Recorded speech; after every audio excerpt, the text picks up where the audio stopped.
আসসালামু আলাইকুম। আজকের ছোট্টটি ভিডিও আজকে দেখাবো পাই নেটওয়ার্কে মোবাইল নাম্বার কি করে ভেরিফিকেশন করবেন। অনেকে মোবাইল নাম্বার ভেরিফিকেশন করতে পারছেন না, তাদের জন্য আজকের এই ছোট্ট ভিডিওটি।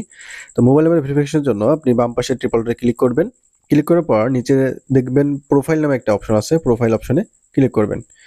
ক্লিক করার পরে এখানে আপনারা দেখতে পাবেন যে এখানে লেখা রয়েছে ফোন নাম্বারের পাশে রয়েছে ভেরিফাই লেখা। আপনাদের যদি ফোন নাম্বার অ্যাড করা না থাকে তাহলে এখানে অ্যাড নাম্বার লেখা থাকবে, আপনারা অ্যাড নাম্বার করে তারপরে ভেরিফাই করবেন। তো যেহেতু আমার এখানে ভেরিফাই আছে, তো আমরা এই ভেরিফাই অপশনে ক্লিক করব। ক্লিক করার পর এখানে আমরা বেশ কিছু অপশন দেখতে পাচ্ছি। সরাসরি বাংলাদেশ থেকে ভেরিফিকেশন অপশন এখানে নেই।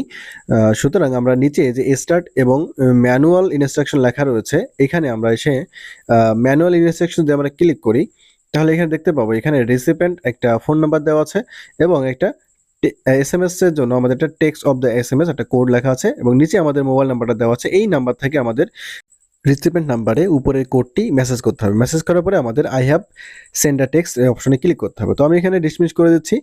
ডিসমিস করে আমি এখানে স্টার্ট অপশনে ক্লিক করব। ক্লিক করার পর আমি ওপেন এসএমএস ক্লিক করব, অর্থাৎ এখানে আমি অটোমেটিক্যালি মেসেজ অপশন আমি পেয়ে যাব, যেখান থেকে আমার এই কোডটি ম্যানুয়ালি আমার লেখা লাগবে না। অটোমেটিক্যালি দেখুন রিসিভ অপশনে ফোন নাম্বারটা বসে গেছে এবং টাইপ অপশনে অটোমেটিক্যালি ওই কোডটি বসে গেছে। আমি শুধু এখানে সেন্ড বাটনে ক্লিক করে সেন্ড করে দিব।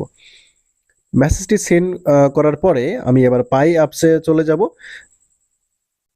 পাই অ্যাপসে আসার পরে আমি দেখব কি এটা আমার ফোন নাম্বারটা অলরেডি ভেরিফাইড হয়ে গেছে। আমি যদি প্রোফাইলে যাই, প্রোফাইলে গিয়ে আমি দেখব ফোন নাম্বারের পাশে আমার টিক মার্ক চলে এসেছে, তার মানে আমার ফোন নাম্বারটি ভেরিফাই হয়ে গেছে। ধন্যবাদ সবাইকে ভিডিও দেখার জন্য।